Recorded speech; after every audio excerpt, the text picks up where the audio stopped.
Me llamo Lucía Castillo. Tengo 60 años. Hace 2 días, mi hijo me llamó para decirme que no debería ir a la fiesta de Año Nuevo. A mi esposa no le caes bien, mamá, así que prefiero que no vengas. Solo vas a hacer que todos se sientan incómodos, dijo Javier, con esa voz fría y calculadora, como si estuviera cancelando una reunión de trabajo.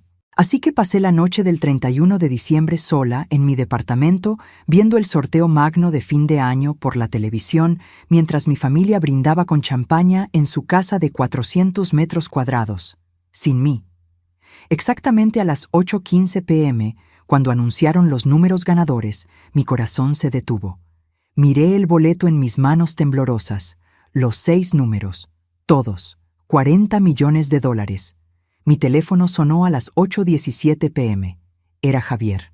Su voz sonaba desesperada. «Mamá, mamá, ¿jugaste? ¿Fuiste tú quien ganó?» Pero antes de continuar, asegúrate de estar suscrito al canal y escribe en los comentarios. ¿Desde dónde estás viendo este video? Nos encanta saber hasta dónde están llegando nuestras historias. Déjame llevarte 3 años atrás, cuando todo comenzó a derrumbarse. Mi esposo, Antonio, había fallecido de cáncer de páncreas. Fueron 6 meses de agonía, de quimioterapias que no funcionaron, de esperanzas que se desvanecían en cada consulta médica. Javier, mi único hijo, estuvo presente al principio. Aparecía en el hospital una vez por semana. Se quedaba 10 minutos. Revisaba el celular constantemente y decía que tenía que regresar a la oficina. «Tengo una junta importante, mamá. ¿Tú entiendes?» Yo entendía. Siempre entendí. Cuando Antonio murió, Javier organizó el funeral con la eficiencia de quien resuelve un trámite burocrático. Escogió el ataúd más barato del catálogo. «No tiene sentido gastar mucho, mamá. Papá no va a notar la diferencia». En el velorio, pasó más tiempo en el celular que al lado del ataúd de su propio padre. Su esposa, Fernanda, una mujer de 35 años con uñas perfectas y sonrisa ensayada, se quedó pegada a él todo el tiempo, susurrándole cosas al oído y lanzándome miradas que no lograba descifrar. ¿Lástima? ¿Desprecio? ¿Impaciencia? Después del entierro, nos quedamos solo, Javier, Fernanda y yo, en la sala de mi casa. La misma casa donde crié a mi hijo, donde dio sus primeros pasos, donde celebramos cumpleaños y navidades. Javier miró a su alrededor con esa expresión que ya conocía. La expresión de quien está evaluando, calculando, planeando. «Mamá, necesitamos hablar sobre la situación financiera». Me senté en el sofá gastado, ese que Antonio adoraba. «¿Qué situación?» «Papá dejó deudas. El tratamiento médico costó mucho. Y esta casa...» Hizo una pausa, intercambiando miradas con Fernanda. «Esta casa está vieja, necesita remodelaciones. No puedes mantener esto sola. Tu padre pagó esta casa. No tiene hipoteca». Javier suspiró, como si estuviera lidiando con una niña caprichosa. «Pero tiene predial, mantenimiento, servicios, y tú, con tu pensión de maestra, no vas a poder costear todo». Fernanda se inclinó hacia adelante, con esa sonrisa que no le llegaba a los ojos.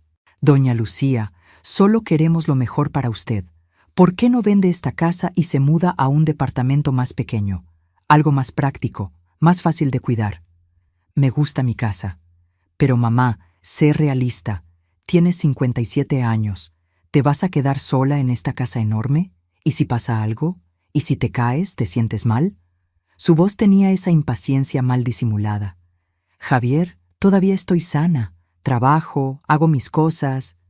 «Das clases particulares a niños por una miseria», interrumpió Fernanda. «Eso apenas paga la luz». Sentí que algo se apretaba en mi pecho. Aquellas clases particulares de matemáticas eran mi dignidad, mi forma de seguir siendo útil después de jubilarme. Eran solo 6 alumnos, pero me gustaba. Me gustaba ver a los niños entendiendo los problemas, sonriendo cuando acertaban las respuestas. «Paga mis cuentas», dije en voz baja. Javier intercambió otra mirada con Fernanda, de esas que las parejas desarrollan cuando tienen conversaciones enteras sin necesidad de hablar. «Mira, mamá, tenemos una propuesta. Vende la casa. Usa el dinero para comprar un departamento pequeño, algo de una recámara, bien sencillo». Y lo que sobre, lo guardas para emergencias. Nosotros te ayudamos a encontrar un buen lugar. No quiero vender mi casa. Estás siendo terca. Su voz se endureció. Solo estamos tratando de ayudarte. En los meses siguientes, la presión continuó. Javier llamaba todas las semanas. ¿Ya pensaste en nuestra conversación, mamá? Fernanda mandaba mensajes con enlaces de departamentos minúsculos en colonias lejanas. Mire doña Lucía. Solo 35 metros cuadrados, pero es nuevecito. Empecé a evitar las llamadas. Empecé a inventar excusas para no visitarlos, y entonces, hace un año, conocí a Fernanda de verdad. O mejor dicho, descubrí quién era realmente. Era un domingo por la tarde. Javier me había llamado en la mañana diciendo que pasaría por la casa para arreglar unos papeles de papá. Preparé la comida, ese mole poblano que le encantaba cuando era niño. Arreglé la mesa, puse flores. Llegó a las 3:00 p.m., 3 horas tarde, sin avisar. Fernanda venía con él, ni tocaron la comida. Mamá, traje los documentos de la casa. Necesito que firmes aquí. Tomé los papeles. Era un poder notarial. Le daba plenos poderes a Javier para vender mi casa. No voy a firmar esto. Mamá, es solo una precaución. Por si te enfermas, ya tenemos todo resuelto. Javier, no voy a firmar. Fernanda se levantó, y por primera vez vi caer su máscara por completo. Usted está siendo egoísta. Esta casa vale millones de pesos. Alcanza para comprarle un departamentito y todavía sobra un buen dinero. ¿Sobra para quién? El silencio que siguió fue ensordecedor. Javier miró al suelo. Fernanda mantuvo los ojos fijos en mí, sin siquiera intentar esconderlo más. Para nosotros, claro. Javier es su único hijo, su único heredero. Usted ya tuvo su vida, ya disfrutó.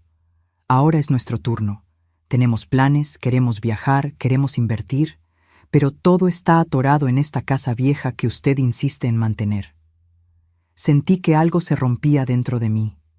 No era sorpresa, exactamente. Era la confirmación de algo que había estado intentando ignorar durante meses. Mi hijo no estaba preocupado por mí. Estaba preocupado por la herencia. Salgan de mi casa. Javier finalmente me miró. Mamá, no seas dramática. Dije, salgan de mi casa. Se fueron. Javier azotó la puerta con tanta fuerza que su cuadro de graduación cayó de la pared. El vidrio se partió justo a la mitad, dividiendo su foto de graduación en dos. Pensé en arreglarlo, pero lo dejé ahí, colgado, roto. Un recordatorio de cuando las cosas comenzaron a romperse de verdad. Los meses siguientes fueron de un silencio cortante. Javier no llamó más. No mandó mensajes. En mi cumpleaños 59, en abril, nada. Ni un mensaje. Pasé el día sola, como venía pasando todos los días. Pero había una cosa que nunca le había contado a Javier. Una cosa que Antonio y yo hicimos durante 35 años de matrimonio. Cada semana, religiosamente, jugábamos a la lotería, al melate. Siempre los mismos números: 7, 14, 23, 28, 35, 42. La fecha de nuestra boda, 7 de febrero. El día que Javier nació, 14 de marzo. El día que compramos nuestra casa, 23 de mayo. Y así sucesivamente. Números que significaban nuestra vida juntos. Después de que Antonio murió, seguí jugando. No porque creyera que iba a ganar, sino porque era una forma de mantenerlo vivo, de continuar nuestra tradición. Costaba unos cuantos pesos a la semana, menos que una ida al cine. Todos los miércoles pasaba al expendio de lotería cerca de casa, saludaba a don Juan, el encargado que ya me conocía por mi nombre, y hacía mi juego. Él siempre decía lo mismo: un día la suerte llega, doña Lucía, fe en Dios. Yo sonreía, tomaba mi boleto y lo guardaba en el cajón de la cocina, junto con todos los otros boletos perdedores de los últimos años. En diciembre de 2024, 2 días antes de Navidad, Javier llamó. Hacía 8 meses que no hablábamos. Mi corazón se aceleró cuando vi su nombre en la pantalla. Tal vez lo había pensado. Tal vez quería reconciliarse. Contesté al segundo tono. ¿Bueno? Hola, mamá. La voz sonaba diferente, más madura tal vez, o simplemente cansada. Javier, mira, sé que no hemos hablado mucho, pero es Navidad. Fernanda y yo vamos a hacer una cena aquí en la casa. Nada muy grande, solo nosotros y sus papás. Queríamos invitarte. Sentí lágrimas en los ojos. Me encantaría ir, hijo, pero hay una condición. Mi estómago se apretó. ¿Qué condición? No puedes mencionar esa historia del poder notarial, ni de la casa.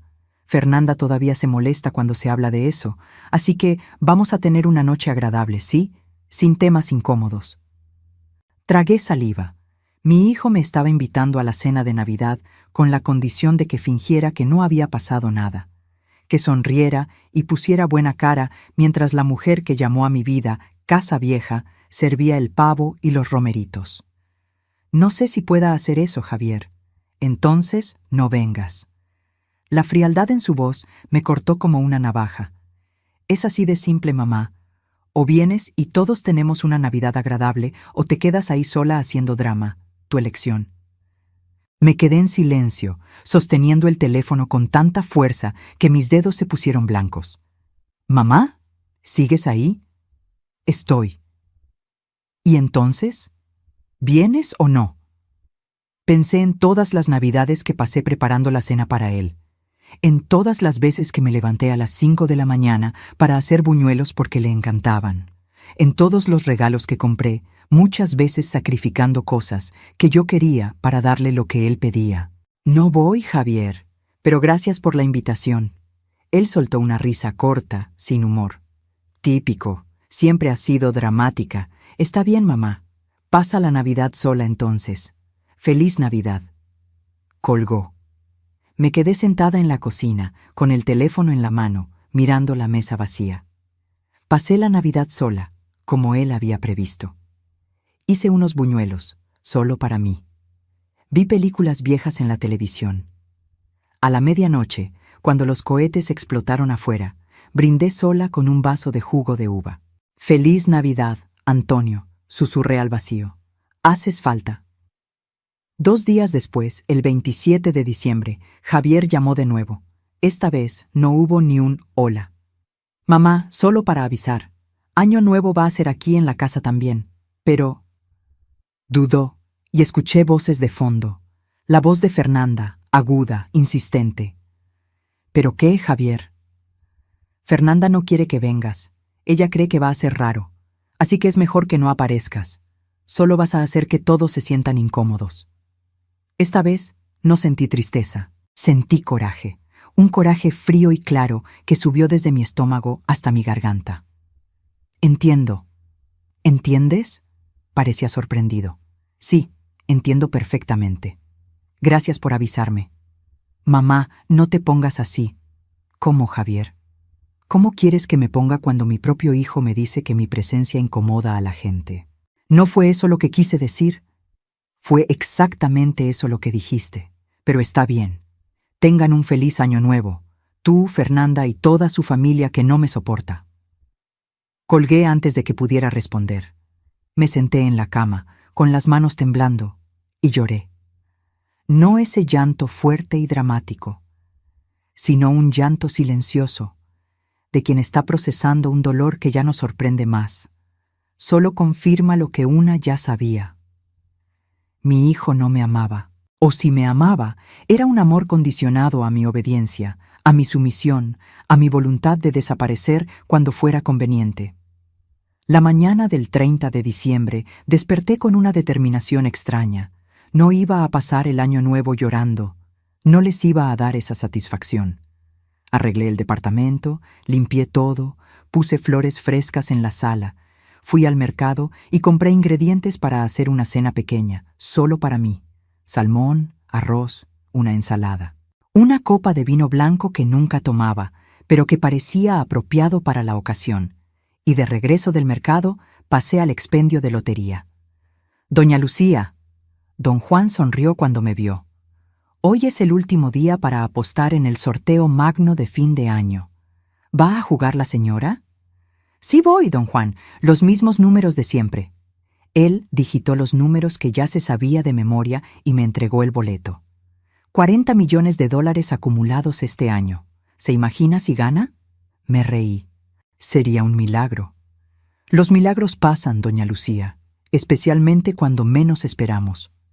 Guardé el boleto en la bolsa y regresé a casa. La tarde del 31 de diciembre pasó despacio. Preparé la cena, puse la mesa, coloqué un mantel bonito que tenía guardado hace años. A las 7:00 p.m. prendí la televisión. El conductor estaba animado, hablando sobre el sorteo magno, sobre los 40 millones acumulados, sobre cómo este era el premio más grande de los últimos 5 años. Saqué mi boleto de la bolsa y lo puse en la mesa, al lado del plato. No porque creyera que iba a ganar, sino porque era tradición. Antonio siempre hacía eso.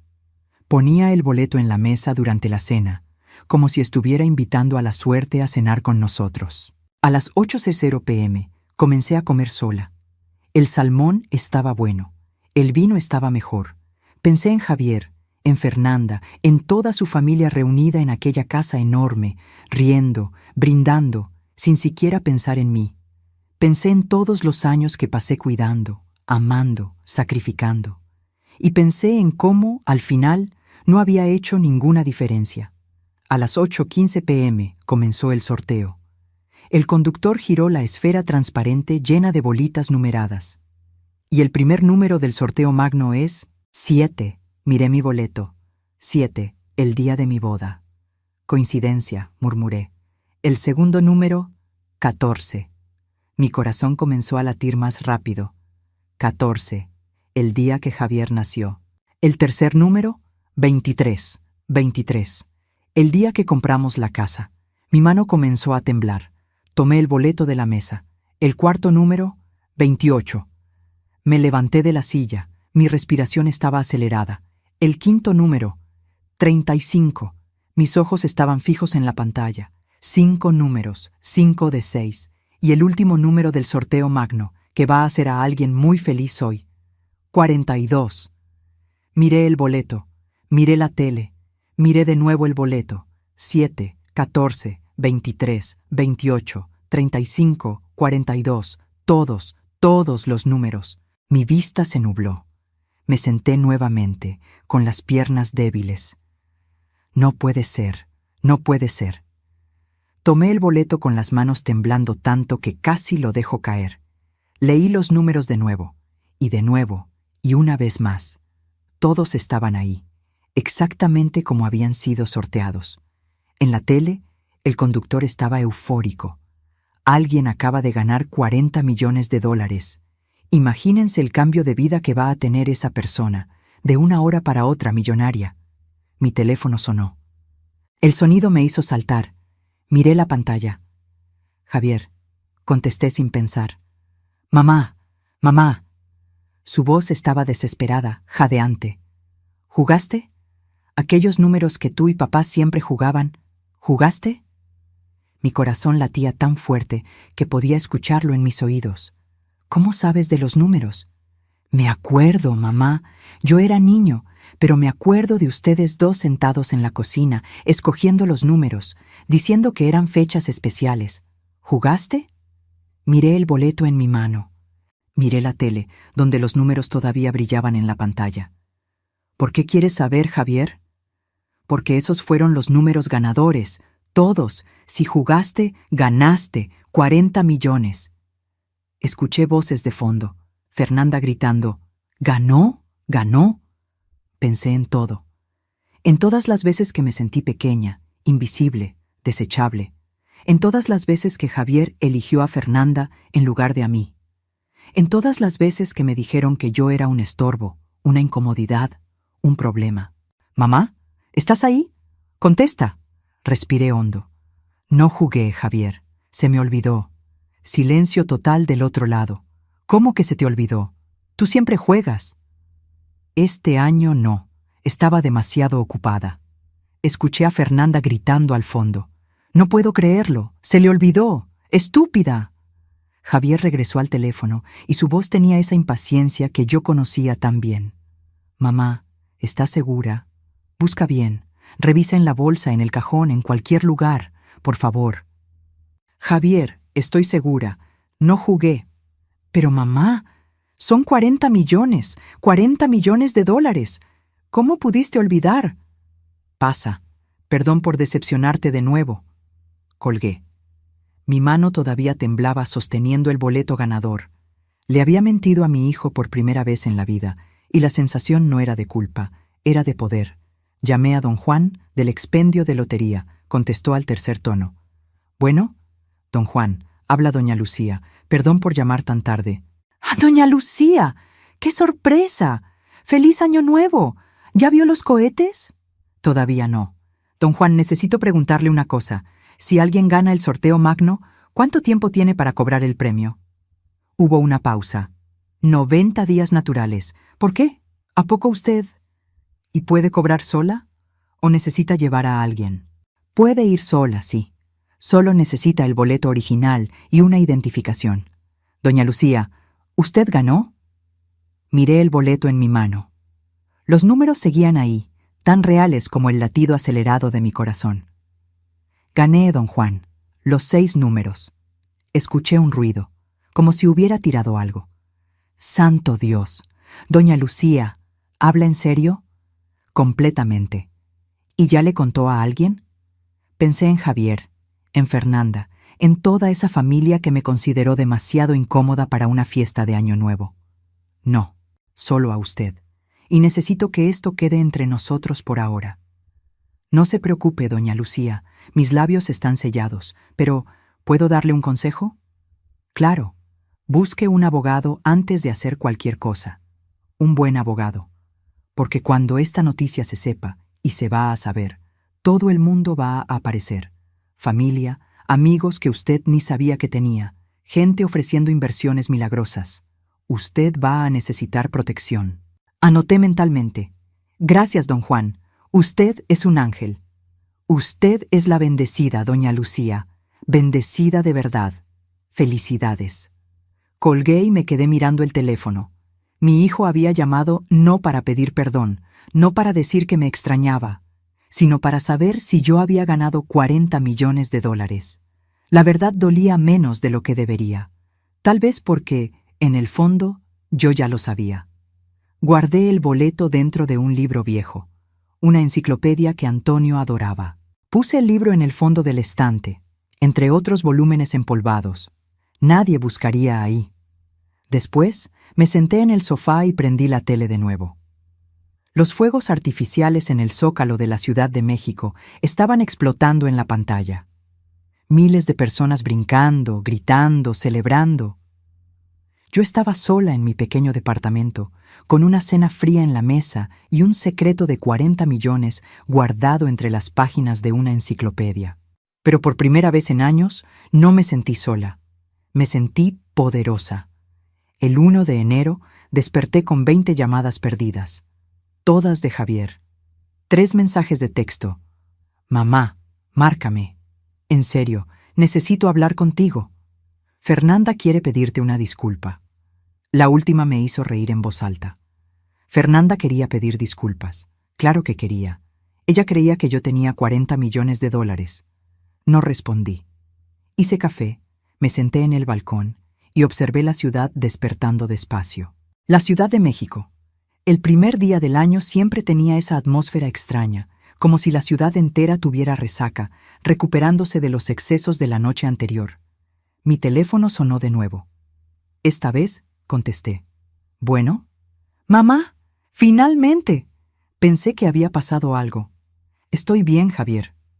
Mira, sobre lo de ayer, llamé medio desesperado. Fue idiota de mi parte. Lo fue. Hizo una pausa, claramente no esperando que yo estuviera de acuerdo tan rápido. Es que esos números, ¿no sabes? Era tan específico. Pensé que tal vez, no sé, fue una estupidez mía. Sí, lo fue. Otro silencio incómodo. Podía escuchar a Fernanda hablando al fondo, pero no lograba distinguir las palabras. Mamá, Fernanda quiere hablar contigo. No quiero hablar con Fernanda.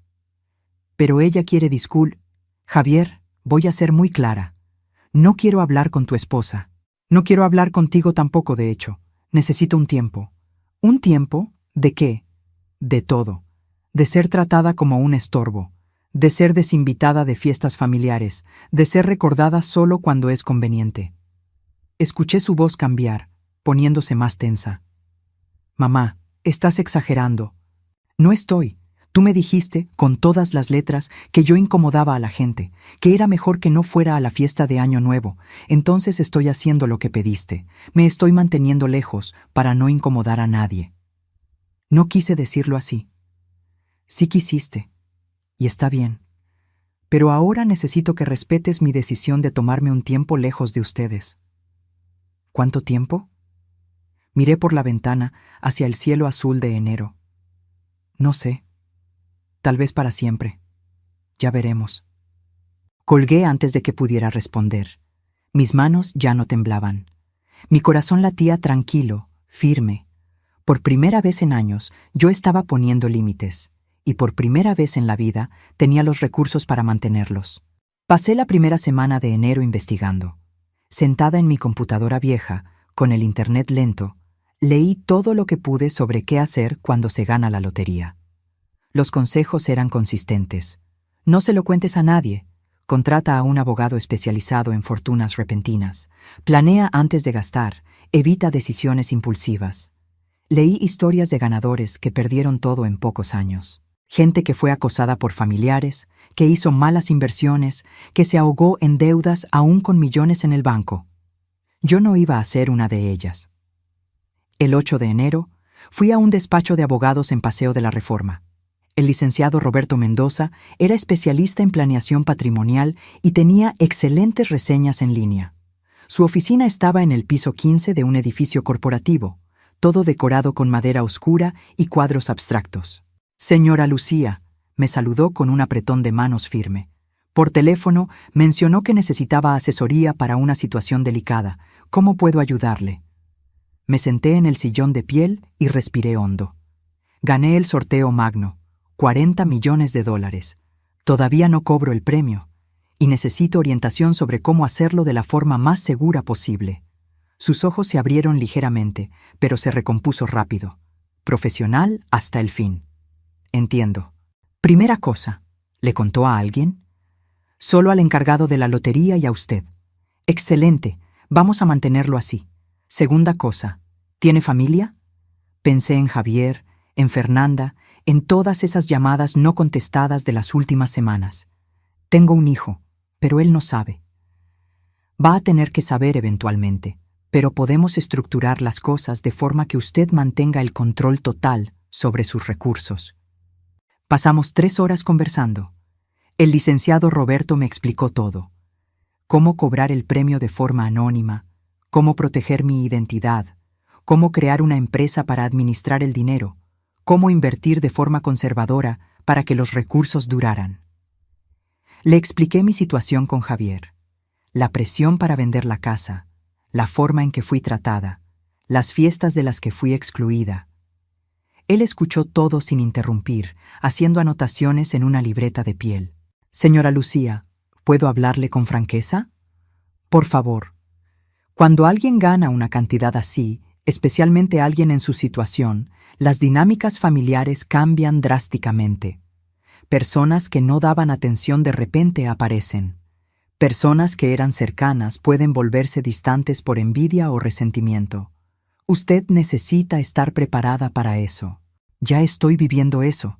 Solo que antes eran 40 millones imaginarios. Ahora son 40 millones reales. Él sonrió, una sonrisa pequeña y comprensiva. Voy a ser su escudo legal. Voy a estructurar todo de forma que usted tenga paz, seguridad y control. Pero necesito que haga una cosa por mí. ¿Qué?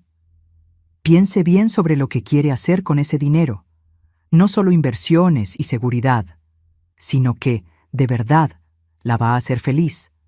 Porque el dinero es una herramienta, y las herramientas solo tienen valor cuando se usan para construir algo. Salí de su oficina con un plan claro. En las próximas 2 semanas, él estructuraría todo. Una empresa para recibir el premio, inversiones diversificadas, una planeación sucesoria que garantizara que, si algo me pasaba, el dinero fuera para instituciones de caridad y no para Javier. Mientras tanto, yo debería continuar mi vida normalmente, no cambiar nada, no llamar la atención. Javier seguía llamando, todos los días, a veces más de una vez. Los mensajes cambiaron de tono con el paso de las semanas. Mamá, estoy preocupado por ti. Necesitamos hablar. Esto es ridículo. Fernanda está arrepentida, de verdad. No puedes estar enojada para siempre. Yo no respondía. Cada llamada no contestada, cada mensaje ignorado, me daba una sensación extraña de libertad. Por primera vez, yo no estaba disponible. No estaba a su disposición. No estaba esperando que él decidiera cuándo y cómo darme atención. El 25 de enero, el licenciado Roberto llamó. «Está todo listo, señora Lucía. Podemos cobrar el premio mañana. ¿Está preparada?» «Estoy. Recuerde, cuando lleguemos allá, van a querer tomar fotos, hacer entrevistas. Usted tiene el derecho de rechazar todo. Diga solo que quiere mantener su privacidad. No necesita justificar». «Entendido». «¿Y señora Lucía?» «Sí». «Felicidades, no solo por la suerte, sino por tener la sabiduría de protegerla». La mañana del 26 de enero desperté a las 5:00 a.m. No podía dormir. Me arreglé con cuidado, escogiendo ropa sencilla, pantalón negro, blusa blanca, zapatos bajos, nada llamativo. Nada que gritara, acabo de ganar 40 millones. Saqué el boleto de la enciclopedia. Todavía no parecía real. Aquel pedazo de papel valía más de lo que yo ganaría en 1000 vidas trabajando como maestra. El licenciado Roberto pasó por mí a las 8:00 a.m. Fuimos directo a la oficina de la Lotería Nacional. El gerente ya estaba esperando, avisado por el abogado. Me llevaron a una sala privada, lejos de las miradas curiosas. «¿Señora Lucía Castillo?» «Sí». «¿Podría mostrarme el boleto premiado y una identificación con fotografía?» Entregué ambos. Él revisó, tecleó algo en la computadora, revisó nuevamente. Después sonrió. «Confirmado. Usted es la ganadora del premio del sorteo magno. 40 millones de dólares». Aunque ya sabía, aunque me había preparado, escuchar esas palabras hizo que mis piernas temblaran. El licenciado Roberto sostuvo mi brazo gentilmente. «Respire, señora Lucía. Respire». El proceso llevó 3 horas. Firmas, más firmas, explicaciones sobre impuestos, orientaciones que apenas logré procesar porque mi cabeza estaba dando vueltas.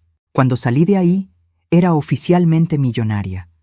40 millones de dólares, menos los impuestos que ya habían sido descontados, estaban depositados en la cuenta de la empresa que el licenciado Roberto había creado, la empresa de la cual yo era la única dueña. Me senté en el asiento trasero del coche del abogado y comencé a llorar. No de alegría exactamente, sino de un alivio tan profundo que dolía. «Señora Lucía». El licenciado Roberto me ofreció un pañuelo desechable. «¿Está todo bien?» «Soy libre», logré decir entre las lágrimas. «Por primera vez en la vida soy completamente libre». Él sonrió. «Sí, lo es. ¿Y ahora? ¿Qué es lo primero que quiere hacer?» Miré por la ventana del coche hacia la Ciudad de México, moviéndose allá afuera. Millones de personas viviendo sus vidas, sin saber que, ahí en ese coche, estaba una mujer que acababa de transformarse en millonaria. «Quiero hacer una cosa antes de cualquier otra», dije. «¿Qué?» «Quiero comprar un departamento nuevo, más grande, bonito, solo mío». El licenciado Roberto asintió. «Podemos hacer eso. ¿Tiene alguna colonia en mente?» Pensé en la casa que Javier quería que vendiera. Pensé en todos los años que pasé ahí, creando recuerdos. «Quiero algo en Polanco, con balcón, mucha luz, un lugar donde pueda empezar de nuevo. Voy a conectarla con la mejor corredora de bienes raíces de la ciudad». En los días siguientes, mientras buscaba departamentos, Javier intensificó los intentos de contacto. Ahora no eran solo llamadas y mensajes.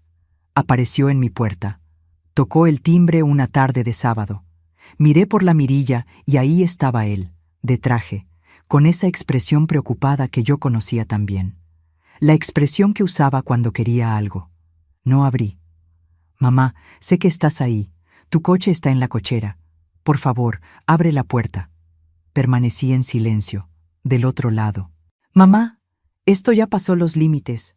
Hace casi un mes que no hablas conmigo. Fernanda está desesperada. Ella cree que nunca nos vas a perdonar. Continué en silencio. Escuché que suspiraba fuerte.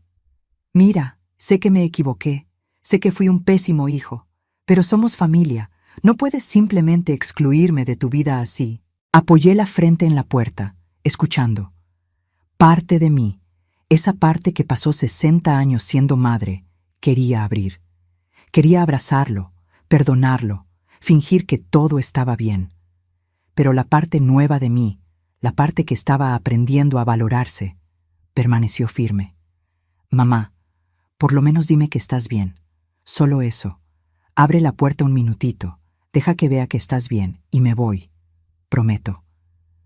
Respiré hondo y abrí la puerta, pero dejé la cadena de seguridad puesta. Javier tenía ojeras. El traje estaba arrugado. Parecía haber envejecido 10 años en un mes. Hola, hijo. Mamá. Intentó sonreír. ¿Estás bien? Estoy excelente. ¿En serio? Porque no contestas mis llamadas, no respondes mis mensajes. Dije que necesitaba un tiempo. Tú no respetaste eso. Un mes es demasiado tiempo, mamá. Para ti, tal vez. Para mí, está siendo liberador. Él parpadeó, como si no hubiera entendido la palabra. ¿Liberador? Eso mismo. Estoy descubriendo cómo es vivir sin estar esperando a que tú decidas cuándo quieres hablar conmigo. Sin estar sintiéndome culpable por existir. Sin hacerme menos para caber en la vida de ustedes. Mamá, estás hablando como si te maltratáramos. Javier, interrumpí, y mi voz estaba más firme de lo que imaginé que sería. Me desinvitaste del año nuevo porque a tu esposa no le caigo bien. Antes de eso, intentaste forzarme a vender mi casa. Pasaste años tratándome como un estorbo. Entonces sí, ustedes me maltrataron. Y yo estoy cansada de fingir que no. Se puso rojo. Estás siendo dramática. Estoy siendo honesta. Y si eso es demasiado dramático para ti, el problema es tuyo, no mío. Fernanda quiere disculparse. No me interesa. ¿Cómo que no te interesa? Ella se está esforzando. Javier, no quiero sus disculpas, no quiero las tuyas, quiero paz. Y paz para mí significa distancia de ustedes dos. Vi algo cambiar en su expresión. La preocupación artificial dio lugar a la frustración real. Estás haciendo esto por la lotería. Mi corazón se aceleró, pero mantuve el rostro neutral. ¿Qué lotería? El sorteo magno. Ganaste, ¿no? Por eso estás actuando así. Por eso me estás evitando. Lo miré a los ojos. Vi avaricia, desesperación, certeza. Se había convencido a sí mismo de que yo había ganado, y tal vez hasta tenía razón de pensar así. Al final, todos aquellos números, aquella coincidencia perfecta. Javier, ya te dije, no jugué. Estás mintiendo. Estoy diciendo la verdad. Entonces, ¿por qué estás actuando diferente? ¿Por qué de repente te creció una columna vertebral? Sonreí, una sonrisa pequeña, pero genuina. Porque me di cuenta de que no necesito tu aprobación para existir. Tardó 60 años, pero finalmente aprendí. Mamá, vete a tu casa, Javier.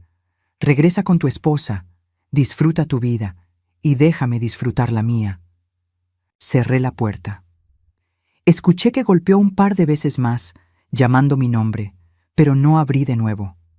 Eventualmente, escuché sus pasos alejándose por el pasillo. Me senté en el sofá y dejé que las lágrimas vinieran. No lágrimas de tristeza, sino de liberación.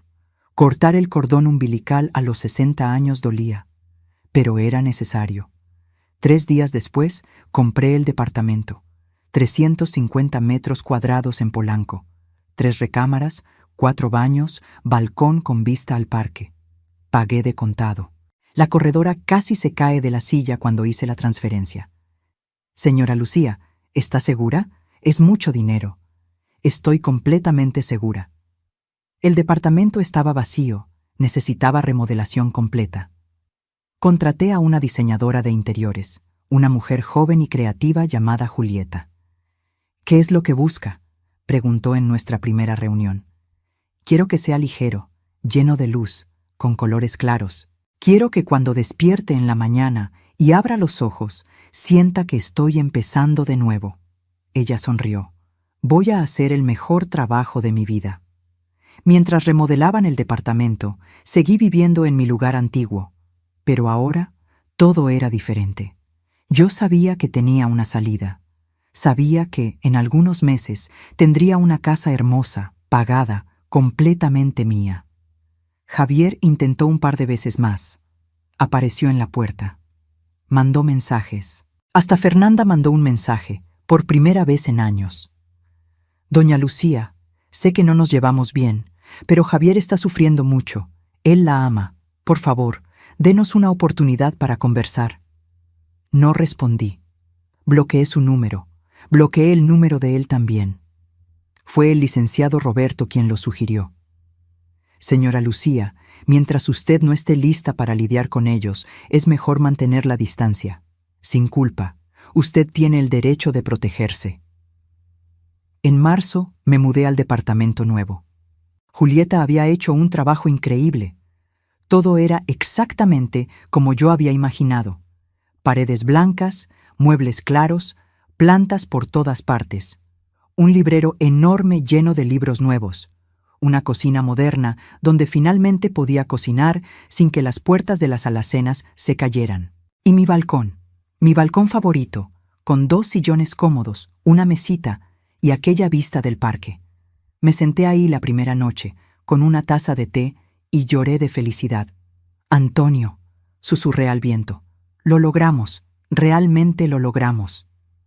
Al día siguiente, contraté a una asistente. Carla tenía 35 años, era eficiente y, más importante, discreta. El licenciado Roberto la recomendó. Señora Lucía, con sus recursos, usted necesita a alguien para ayudar con la organización, alguien de confianza. Carla comenzó organizando mi vida financiera, luego mi agenda, luego mi casa. Se volvió esencial en pocas semanas. Doña Lucía, dijo una mañana mientras tomábamos café, ¿puedo hacerle una pregunta personal? Claro. ¿Usted tiene familia? Pensé en Javier. En meses sin hablar con él. Tengo un hijo, pero no nos hablamos. Ella asintió, sin juzgar. ¿Y usted es feliz así? Miré alrededor de mi departamento hermoso, hacia la vida que había construido, hacia la libertad que finalmente tenía. ¿Sabes, Carla? Por primera vez en 60 años lo soy. En abril, empecé a hacer algo que nunca había hecho antes. Empecé a viajar. El primer viaje fue a Buenos Aires, sola. El licenciado Roberto pensó que era prudente empezar con algo cercano, algo seguro. Señora Lucía, usted nunca viajó sola. Mejor ir despacio. Pero Buenos Aires no fue despacio, fue liberador. Caminé por las calles de San Telmo, comí empanadas en cafés de esquina, visité museos, asistí a un show de tango, conocí a otras mujeres viajando solas, platicamos, reímos, intercambiamos historias. Una de ellas, Mercedes, una argentina de 65 años, me dijo algo que nunca olvidé. ¿Sabes qué es lo más lindo de viajar sola a esta edad? Que finalmente no estamos cuidando a nadie. No tenemos que preguntar, ¿querés comer acá? O ¿estás cansado? Solo hacemos lo que queremos. Es egoísta y es perfecto. Regresé de Buenos Aires transformada. Carla se dio cuenta al instante. Se ve diferente. Soy libre, dije. Completamente, totalmente libre. El segundo viaje fue a Portugal. 2 semanas en Lisboa y Oporto. El tercero, a Italia. 1 mes entero recorriendo Roma, Florencia, Venecia. Yo, que nunca había salido de Brasil, bueno, en este caso de México, más allá de una luna de miel en Cancún hace 35 años, estaba viendo el mundo, y lo estaba viendo sola, a mi ritmo, a mi manera. Javier se enteró por las redes sociales. Yo había creado un Instagram, incentivada por Carla. Doña Lucía tiene que registrar esos viajes. Subí fotos. No muchas, pero algunas. Yo en la Fontana di Trevi. Yo comiendo gelato en Florencia. yo en el balcón del hotel en Lisboa, viendo el atardecer. Y Javier lo vio. El mensaje llegó una mañana de mayo, mientras yo estaba en París. Mamá, vi que estás viajando. Qué bueno que estés bien. ¿Podríamos hablar cuando regreses? Leí el mensaje 3 veces. Había algo diferente en el tono, menos exigente, más humilde. Pero yo no estaba lista. No todavía. Archivé el mensaje sin responder. En junio pasó algo que yo no esperaba. Estaba en mi departamento, planeando el próximo viaje. Estaba pensando en hacer un crucero por Grecia, cuando tocaron el timbre. Miré por la mirilla. Era una mujer que yo no conocía. Joven, tal vez unos 30 años, con un niño pequeño en brazos. Abrí la puerta. ¿Puedo ayudarla? ¿Señora Lucía Castillo? Sí. Me llamo Paula. Soy nuera de la señora Teresa, su antigua vecina. ¿Se acuerda de ella? Teresa. Claro que me acordaba. Una señora dulce que vivía al lado de mi casa antigua. Tenía unos 75 años, viuda, sin hijos. Platicábamos a veces en el elevador. Sí, me acuerdo. ¿Cómo está? Los ojos de Paula se llenaron de lágrimas. Falleció la semana pasada. Cáncer. Fue muy rápido. Sentí una opresión en el pecho. Lo siento mucho. Ella dejó una carta para usted. Pidió que se la entregara personalmente. Paula me entregó un sobre amarillento. Agradecí y cerré la puerta. Me senté en la sala y lo abrí. La letra era temblorosa, pero legible. Querida Lucía, si estás leyendo esto es porque ya partí. No tengo miedo a la muerte. Viví una buena vida. Pero tengo un último pedido. Hace años vengo ayudando a un orfanato aquí cerca, el Hogar de Niños Felices. Hacen un trabajo hermoso, pero siempre están sin recursos. Si puedes, ayúdalos. No necesita hacer mucho. Cualquier cosa ya hace la diferencia. Gracias por siempre haber sido una vecina amable. Teresa. Me quedé mirando la carta por un largo tiempo. Después llamé al licenciado Roberto. Quiero hacer una donación, $1.000.000, para un orfanato. Escuché un silencio de sorpresa del otro lado. Señora Lucía, eso es muy generoso. ¿Pero está segura? 1.000.000 es una cantidad significativa. Estoy segura. 40 millones es más de lo que jamás voy a necesitar. Quiero usar parte de eso para hacer la diferencia. Entonces vamos a estructurar la donación de la mejor forma posible. La noticia se filtró. No sé cómo, pero se filtró. Tal vez alguien del orfanato comentó. Tal vez fue la propia prensa investigando.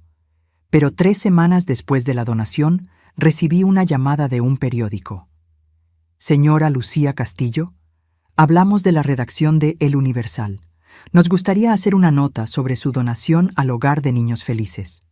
Mi corazón se aceleró. ¿Cómo supieron de eso? La directora del orfanato mencionó en una entrevista que una donadora anónima había contribuido con $1.000.000. Investigamos y llegamos a su nombre. Yo prefiero mantener la discreción. Entendemos. Pero se da cuenta de que esta es una de las mayores donaciones individuales hechas a una institución de este tipo en la ciudad. La gente va a querer saber quién es la persona detrás de esa generosidad. El licenciado Roberto me aconsejó dar la entrevista. Señora Lucía, de cualquier forma, esto se va a hacer público. Mejor controlar la narrativa. Estuve de acuerdo. La entrevista fue publicada un lunes. El titular decía: Maestra jubilada dona $1.000.000 a orfanato. Tenía mi foto, mi nombre completo, mi edad. Y tenía la información que yo sabía que Javier iba a ver. Lucía Castillo, de 60 años, ganó $40 millones en el sorteo magno de 2024. El teléfono empezó a sonar a las 7:00 de la mañana. Desconocidos pidiendo dinero. Periodistas queriendo más entrevistas. ONGs solicitando donaciones. Y Javier, 10 llamadas de él solo en la primera hora. Apagué el teléfono. Carla estaba conmigo. Doña Lucía, ¿qué quiere hacer? Quiero salir de la Ciudad de México por un tiempo. Quiero paz. ¿A dónde? Pensé en los viajes que había hecho, en los lugares que me hicieron sentir libre. A la Toscana. Voy a rentar una casa allá, quedarme unos 3 meses, hasta que esto se enfríe. Carla sonrió. Voy a arreglar todo. 2 días después, estaba en un avión hacia Italia. Dejé atrás el caos, las llamadas, la presión. Dejé atrás a Javier, que finalmente tenía la confirmación que buscaba. Dejé atrás a la mujer que fui y abracé a la mujer en la que me estaba convirtiendo. La casa en la Toscana era perfecta. Una antigua hacienda restaurada, rodeada de viñedos y olivos. A 2 horas de Florencia, lo suficientemente aislada para tener paz, pero lo bastante cerca de la civilización por si necesitaba algo. Pasé los días caminando por los campos, leyendo libros en el balcón, aprendiendo a cocinar platillos italianos con la dueña de la casa, una señora de 70 años llamada Francesca, que hablaba un español chistoso mezclado con italiano. ¿Huyó di qualcosa?, me preguntó una tarde mientras hacíamos pan juntas. Huí de alguien, respondí. Mi hijo. Ah, i figli. Ella movió la cabeza. A veces, amor de más hace male. Hizo bene en venir. ¿Usted cree? Certo que sí. Mujer tiene que vivir para ella también. No solo para hijos, maridos, familia. Tiene que vivir para ella. Me quedé 3 meses en la Toscana. 3 meses sin contestar llamadas de Javier, sin leer sus mensajes, sin sentir culpa. El licenciado Roberto me mantenía informada sobre los intentos de él de entrar en contacto con el despacho. Está desesperado, señora Lucía. Quiere saber dónde está, si está bien, si puede visitarla. ¿Qué le dijiste? Que usted está bien y que se pondrá en contacto cuando esté lista. Gracias.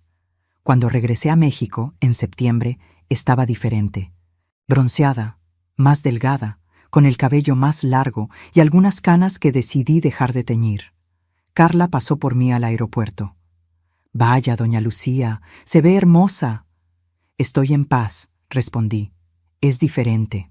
En el departamento encontré 47 cartas de Javier. Carla las había organizado en orden cronológico. ¿Quiere que las lea primero, para filtrar? No, voy a leerlas. Me senté en el balcón con una taza de té y empecé. Las primeras eran rabiosas. Acusaciones de que yo estaba siendo egoísta, de que yo había cambiado, de que el dinero se me había subido a la cabeza. Las de en medio eran suplicantes, pedidos de perdón, promesas de que él sería un hijo mejor, garantías de que Fernanda también estaba arrepentida. Las últimas eran diferentes, más maduras, más honestas. Mamá, pasé los últimos meses en terapia. Mi terapeuta me hizo ver cosas que yo no quería admitir. ¿Cómo te traté mal? ¿Cómo prioricé el dinero sobre ti? ¿Cómo dejé que Fernanda dictara cómo debía ser nuestra relación? No te escribo para pedir dinero. Sé que nunca vas a creer eso, pero es verdad.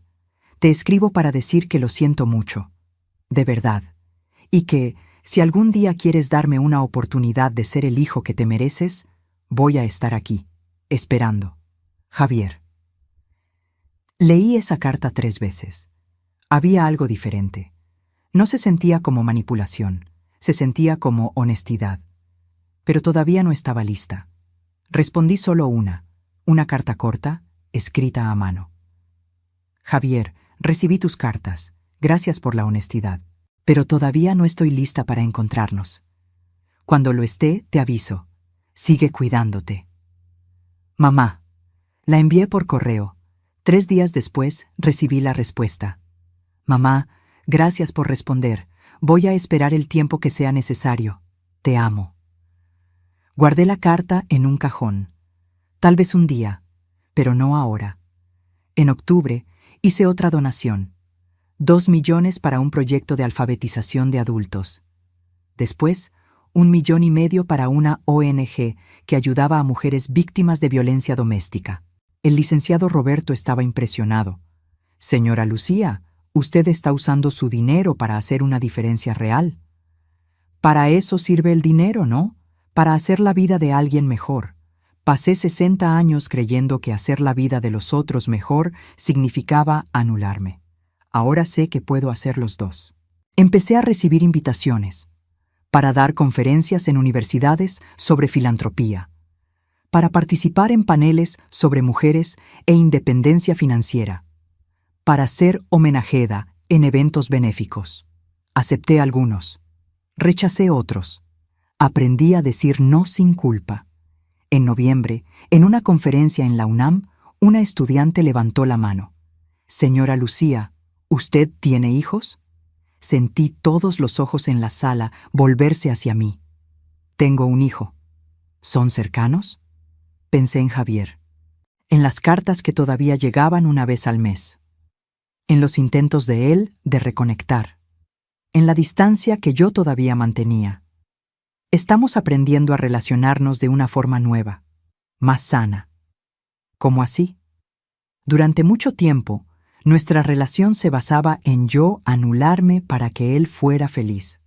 Ahora estoy aprendiendo que es posible amar a alguien sin desaparecer. Y él está aprendiendo a respetarme como una persona completa, no solo como madre. La sala se quedó en silencio.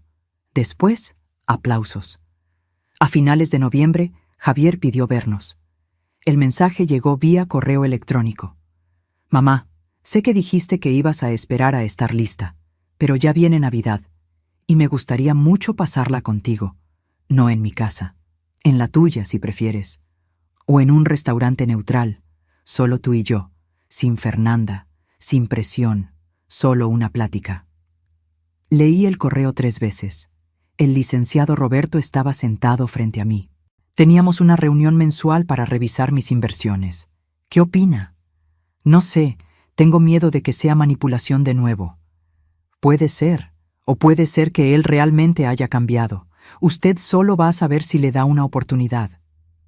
Lo pensé por una semana. Platiqué con Carla, que dijo: «Doña Lucía, usted tiene todo el derecho de proteger su paz, pero también tiene el derecho de perdonar, si quiere». Platiqué con Francesca por videollamada. «Cara Lucía, no y madri siempre sufrimos con i figli. Pero a veces ellos crecen, a veces aprenden. Dale una oportunidad, pero con límites». Respondí el correo. «Javier, podemos comer. Día 15 de diciembre, en el restaurante del Hotel Saint-Regis, a mediodía, solo nosotros dos». La respuesta llegó en 5 minutos. «Estaré ahí. Gracias, mamá». El día 15 de diciembre llegó con un cielo azul y sin nubes. Me vestí con cuidado. Un vestido azul marino, zapatos cómodos, un collar de perlas que había sido de mi madre. Me miré al espejo y vi a una mujer que apenas reconocía. No la maestra cansada e invisible de hace 2 años, sino una mujer segura, bien vestida, que sabía su valor. Carla me llevó hasta el restaurante. «¿Quiere que me quede cerca?» «No hace falta. Voy a estar bien». Javier ya estaba ahí cuando llegué, sentado en una mesa cerca de la ventana, con vista a la ciudad. Se levantó cuando me vio, y por primera vez en años, realmente me vio. Sus ojos se abrieron mucho. «Mamá, te ves diferente». «Estoy bien», respondí sentándome. Pedimos agua. Ninguno de los dos tomó el menú inmediatamente. Nos quedamos ahí, mirándonos el uno al otro, intentando encontrar las palabras. Fue Javier quien habló primero. «Mamá, yo ni sé por dónde empezar». «Empieza por el principio». Respiró hondo. Pasé los últimos meses en terapia de verdad, no esa de mentiritas para poder decir que me estoy tratando, y me di cuenta de muchas cosas. ¿Cómo qué? ¿Cómo te traté como si fueras un accesorio de mi vida?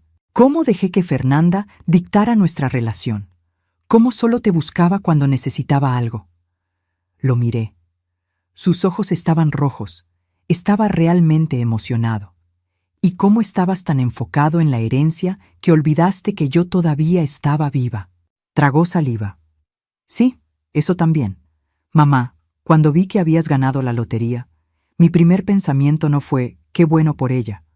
Fue «¿cuánto de eso va a ser mío?» Lo sé. ¿Cómo sabes?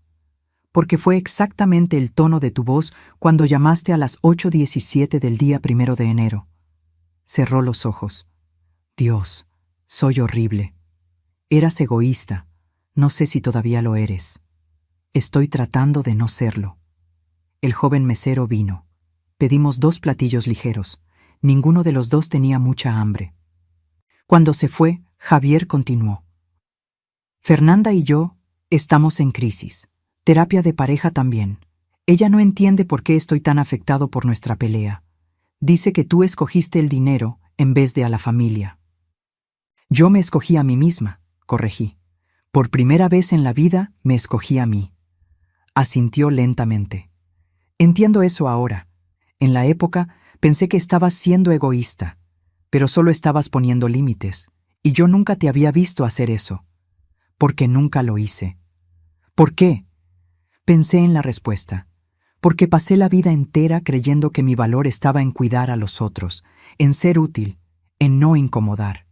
Y cuando finalmente tuve recursos para vivir sin depender de nadie, me di cuenta de que podía ser yo misma. ¿Y quién eres, mamá? Miré por la ventana hacia la Ciudad de México extendiéndose allá afuera.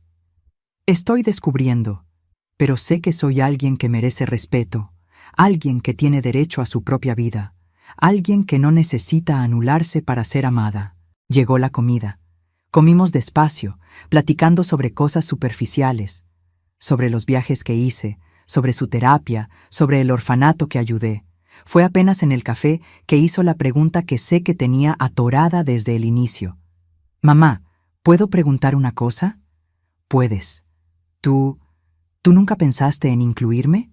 ¿En el dinero? ¿En las decisiones? ¿En nada? Bajé la taza. Javier, cuando descubriste que yo había ganado, tu primer impulso fue llamarme preguntando sobre los números. No para saber si yo estaba feliz, para saber si tú ibas a ganar algo. Lo sé, y eso me avergüenza.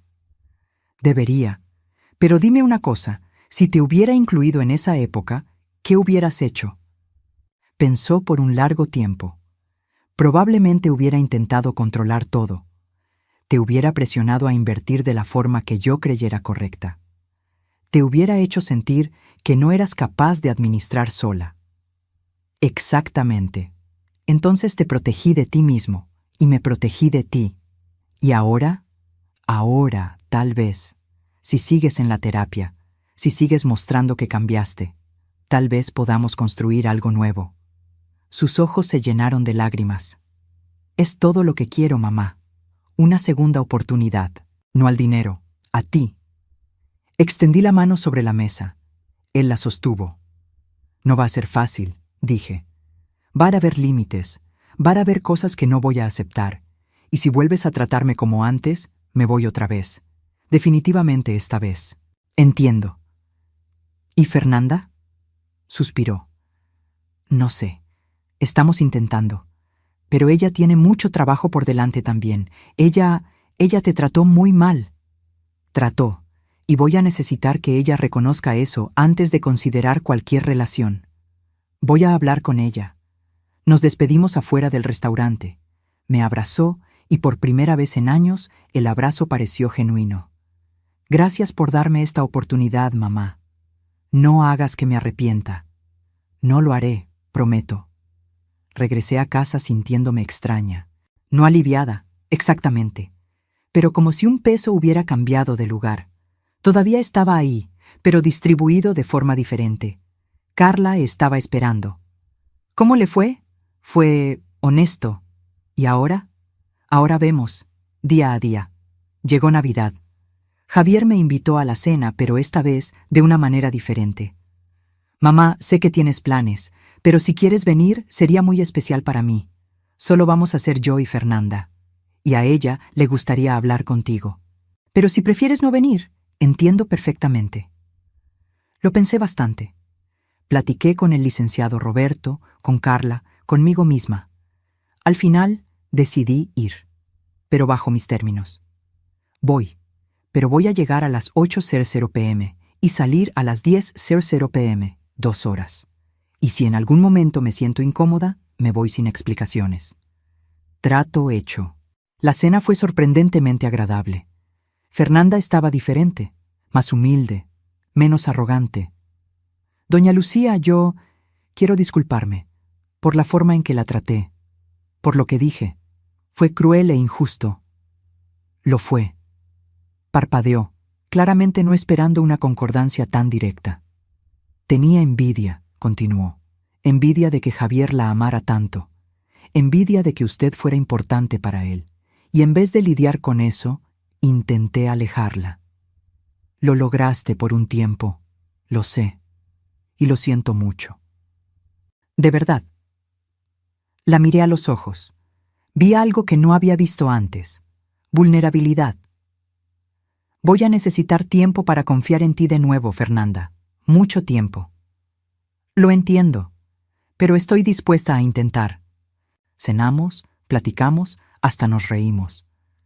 A las 10:00 p.m. me levanté para irme. Javier me acompañó hasta la puerta. Mamá, gracias por haber venido. De nada.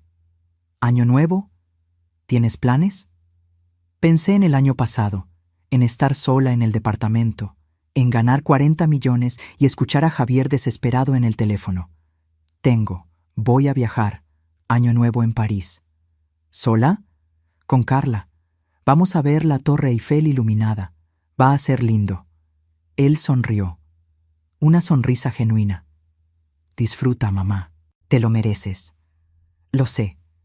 Le di un beso en la mejilla y me fui. No con el corazón lleno de perdón completo, pero con esperanza de que tal vez, un día, pudiéramos reconstruir algo verdadero. La víspera de Año Nuevo me encontró en París, como planeado. Yo y Carla en un hotel encantador cerca de los Campos Elíseos. A las 11:50 p.m. estábamos entre la multitud cerca de la Torre Eiffel, esperando la medianoche. «¡Doña Lucía!», gritó Carla por encima del ruido. «¿Cómo se siente?». Miré a mi alrededor, a miles de extraños celebrando, a la Torre Eiffel a punto de iluminarse, a la vida que yo había construido desde cero. «Estoy feliz», grité de vuelta, completa y absolutamente feliz. A la medianoche, cuando los fuegos explotaron y la torre se iluminó, pensé en todo. En estar sola un año atrás, en ganar 40 millones, en perder a mi hijo y tal vez, solo tal vez, estar empezando a recuperarlo. Pensé en todas las mujeres que pasaron la vida anulándose, esperando que alguien las viera, las valorara, y pensé en cómo, a veces, es necesario perder todo para ganarse a una misma. Mi teléfono vibró. Un mensaje de Javier. «Feliz Año Nuevo, mamá. Donde quiera que estés, espero que estés feliz. Te amo». Sonreí y respondí. «Feliz Año Nuevo, hijo. Estoy en París. Y sí, estoy muy feliz». Guardé el teléfono. Carla me ofreció una copa de champaña. Brindamos. «¿Por qué estamos brindando?», preguntó. Lo pensé por un momento. Por los nuevos comienzos, por la libertad, y por nunca más desaparecer para agradar a los otros. Perfecto. Bebimos, y ahí, en medio de una multitud de extraños en París, a los 60 años, con 40 millones en el banco y un futuro completamente incierto pero completamente mío, me sentí, por primera vez en 6 décadas, completa. El dinero no me salvó, pero me dio la libertad de salvarme a mí misma, y eso, descubrí, valía más que todos los 40 millones juntos. Ahora, si te gustó esta historia, haz clic en suscribirse y dime en los comentarios qué parte te dejó con la boca abierta. Y no olvides convertirte en miembro para tener acceso a videos exclusivos que no subo aquí. Te espero allá.